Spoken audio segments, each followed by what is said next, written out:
Paz e bem. Assim, caríssimos, noite após noite, nós vamos tendo encontros delicados com a Mãe de Jesus. No nosso coração, na nossa mente, na nossa capacidade de enxergar um pouco adiante, vemos Maria ao pé da cruz e depois aquela mulher linda que recebe seu filho morto a Pietà. Outros passos das dores de Maria. Maria da Anunciação, Maria de Caná, Maria da Galileia, Maria de Lourdes, Maria de Fátima, Maria Aparecida, a mesma senhora, a mesma Maria, a mesma Miriam, que vai correndo quando sabe que o Altíssimo se instalara nela, no seu seio virginal, vai visitar a sua prima, a Maria da nossa infância, a Maria de todos os dias, desde pequenos, mesmo não entendendo muito, como uma vozinha sumida de criança, Ave Maria, cheia de graça. Terceira dor, a perda do menino Jesus no templo. Lucas diz: os pais de Jesus iam todos os anos a Jerusalém para a festa da Páscoa. Quando ele completou 12 anos, subiram para a festa como de costume. Passados os dias da Páscoa, começaram a viagem de volta, mas o menino ficou em Jerusalém, sem que seus pais o notassem. Pensando que ele estivesse na caravana, caminharam um dia inteiro. Depois, começaram a procurar entre parentes e conhecidos, não o tendo encontrado, voltaram a Jerusalém à sua procura. Uma mãe que percebe que o seu filho não está perto dela, que havia se perdido, ou outra razão, em Jerusalém.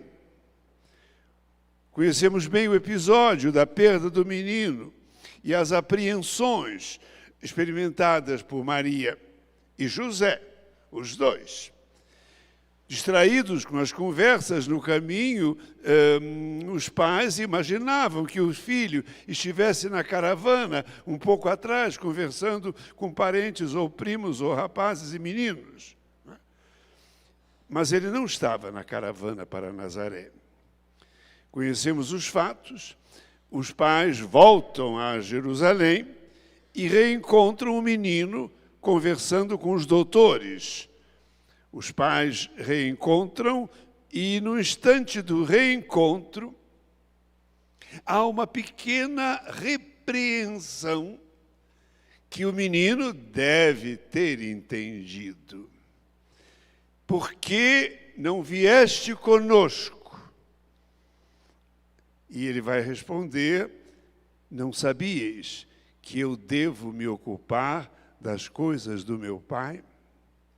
Novamente o mistério, novamente esse que veio das alturas, se instalou no seio dela, fé, fé, fé, fé. Com todo respeito ao menino, quase podemos dizer uma desobediência, não é? Por que não avisaste que ias ficar em Jerusalém?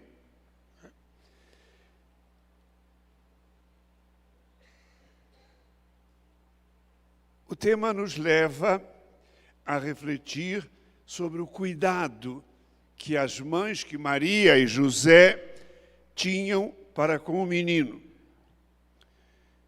Há na criança, no nascimento, nos primeiros anos, uma pureza, uma espontaneidade muito grande. O menininho de 2 anos que começa a andar, correndo para cá, correndo para lá, beijando o pai, beijando a mãe. Depois ele é uma criança com toda a espontaneidade, com toda a felicidade de estar com a mãe. Mãe, vem cá, pai, pai, pai. E há um momento na vida que nós chamamos de adolescência. Não é? Não sei hoje quando começa e quando acaba a adolescência. Não é? É um momento em que o rapazinho e a mocinha, a menininha e o menininho, se sentem assim, desejosos de encontrar pessoas diferentes, desejosos de encontrar pessoas que eles conquistem, se posso assim me exprimir, de própria iniciativa. Eles sabem que os pais os estimam. E depois o menininho começa a sentir que tem um bigodinho a surgir no seu rosto. E a menininha se apruma toda bonitinha, com vontade de ser mulher, mas toda envergonhada, porque ainda é menina. Conhecemos de experiência própria essa nossa adolescência. Temos vontade de dizer ao pai e à mãe, não, eu quero fazer isso, eu quero fazer aquilo. Um momento em que a gente assume um eu, agora sou eu, não é só você pai, você mãe, que ficam me mandando. Eu quero, eu desejo. Entendemos isso. E é normal. E é normal. E seria triste se os filhos não cortassem o condão e cordão umbilical dos pais. A adolescência, ela é certamente um pequeno e grande tempo de turbulência, de crise, para se afirmar como gente. E parece que esse menino de Maria, assim imaginava. Voltando um pouquinho antes, lembro-me de momentos de celebrações em praça pública, em Petrópolis, no Corpus Christi. Aquela multidão, muita gente, e de vez em quando a gente escutava no alto-falante, aqui tem uma menininha que se chama Maria Carolina. Ela tem os cachinhos, ela se perdeu do pai e da mãe. Essa perda de um menino, não sei, isso me veio na cabeça, eu achei que era quase bom lembrar isto. A experiência de você se sentir perdido do pai e da mãe. Me lembro também, no metrô de São Paulo, essas menininhas muito tímidas estavam esperando o metrô com a mão agarrada na mãe, e depois, quando chegavam no metrô, a mãe queria tirar da bolsa alguma coisinha, e não podia, porque a menininha agarrava a mão dela com medo. São cenas familiares, não é? E por detrás de tudo isso está a nossa querida Maria. Conseguiria ela reencontrar o filho? O que se passava na cabeça dela quando voltou para Jerusalém? Sonhos, projetos que se esvaem. Será que ele foi perdido? Será que ele foi sequestrado? Ela não pensava assim. Será que a minha filha hoje não foi levada para um país estrangeiro para servir à loucura de homens quase animais sexualmente? A perda de um filho. Às vezes também a perda pela irmã morte. Né?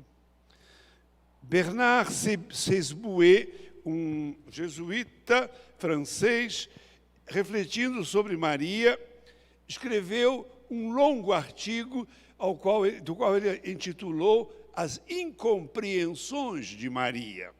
A primeira incompreensão foi quando o anjo chegou perto dela. Tu serás a mãe do menino. Como é que acontece? Eu não entendo. Eu não conheço o homem. Né? Maria teve suas incompreensões. E a incompreensão máxima será ao pé da cruz, quando ela enxergar o enviado de Deus, o belo filho dela, ali a morrer. Bernard, então, escreve alguma coisa a respeito dessa dor de Maria.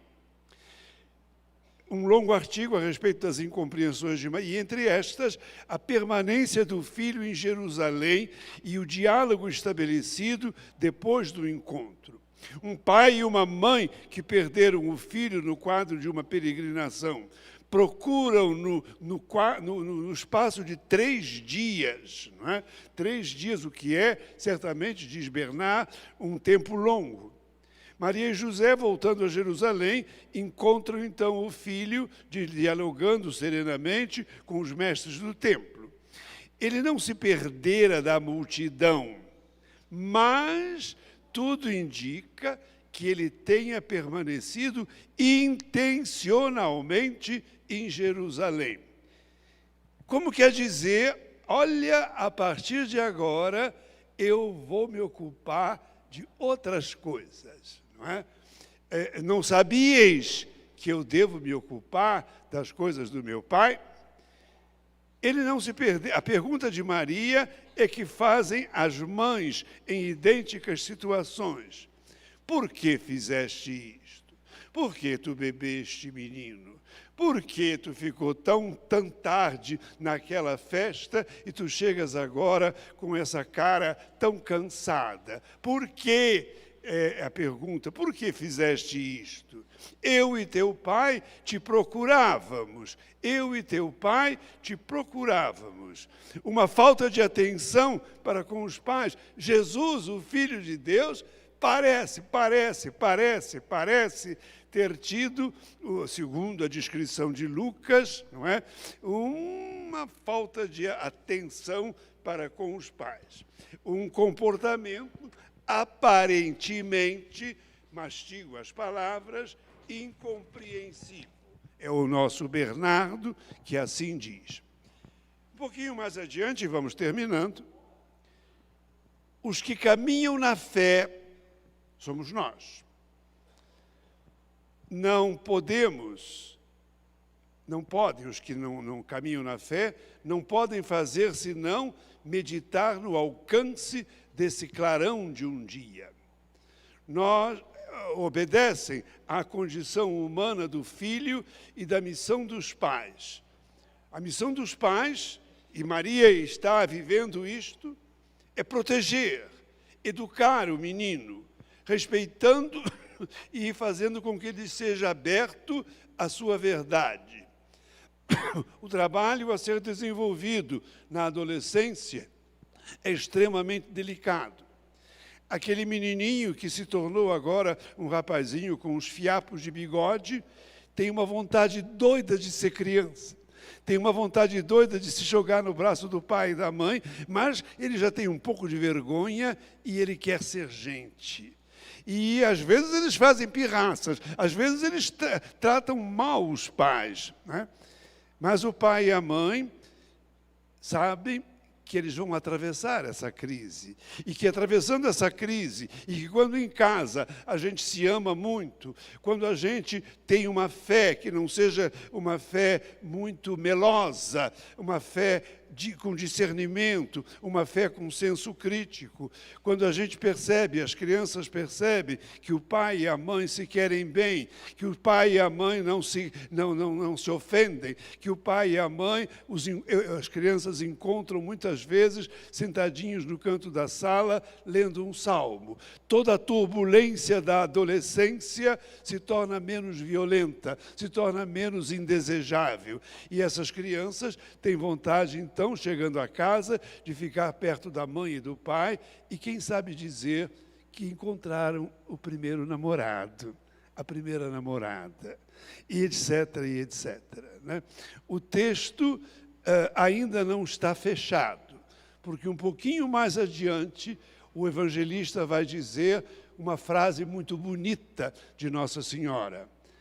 Ela guardava esses fatos no seu coração. O relato dá a entender que para Maria se seguiu uma prolongada meditação que permitirá a compreensão através dos tempos, mas não de imediato. Ao pé da cruz, ela também tinha perguntas.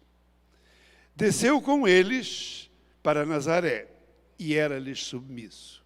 Sua mãe conservava a memória de todos esses fatos em seu coração. E bonita essa expressão. E Jesus crescia. Era um homem em sabedoria, em estatura e em graça, diante de Deus e diante dos homens.